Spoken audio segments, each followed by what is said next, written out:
Aloha and welcome back to the University of Hawaii at Manoa's Data Management and Sharing training course provided by the University of Hawaii at Manoa Libraries. In this section, we're going to talk about versioning systems. Our goal is to help you understand the benefits of versioning files and code, become more aware of the different kind of software and tools that will assist with creating good versions of your file and code, and to introduce you to computational and electronic lab notebooks, which will be very useful in the conduct of reproducible research. So, what is file versioning? Simply put, it is just the creation of new files for every change that you make to the data. And the reason you want to do this is it allows you to create a clear trail of the history of the data that you've produced, the changes over time. Now, as a system, you may want to consider using whole numbers for major changes. So version 1, version 2, anytime that a substantial change has been made that you want to demarcate.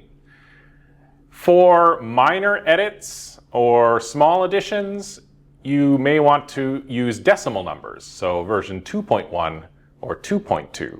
And this will help you at a glance in your file system differentiate where the major changes have been made.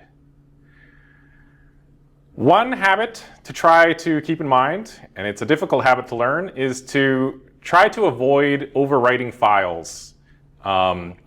Even when you're making minor changes. You really never know when those minor changes will become important to a publisher or to a collaborator who asks you, when has this change been made? And if you overwrite these files, it may be difficult to reconstitute that.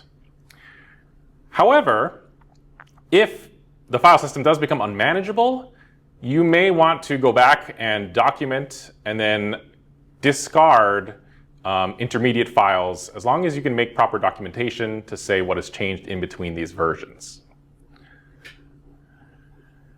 There are a variety of tools that are available to help you with this process, including software such as Subversion.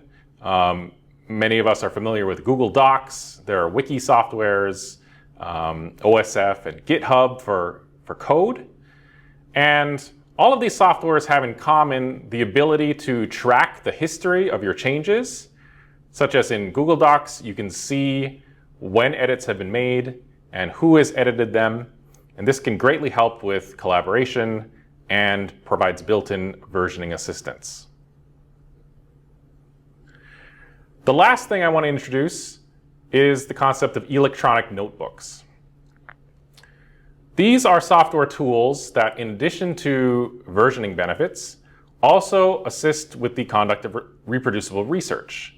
They allow you to integrate code, documentation, and data all into one file, which allows yourself or a collaborator or someone you share it with to be able to rerun what you've done. Everything is in one place, and it's very easy to see what changes have been made. So examples of these include Jupyter Notebook for code, eLab FTW, OpenWetWare are examples of electronic notebooks that are open source and available. So I encourage you to check those out, and mahalo.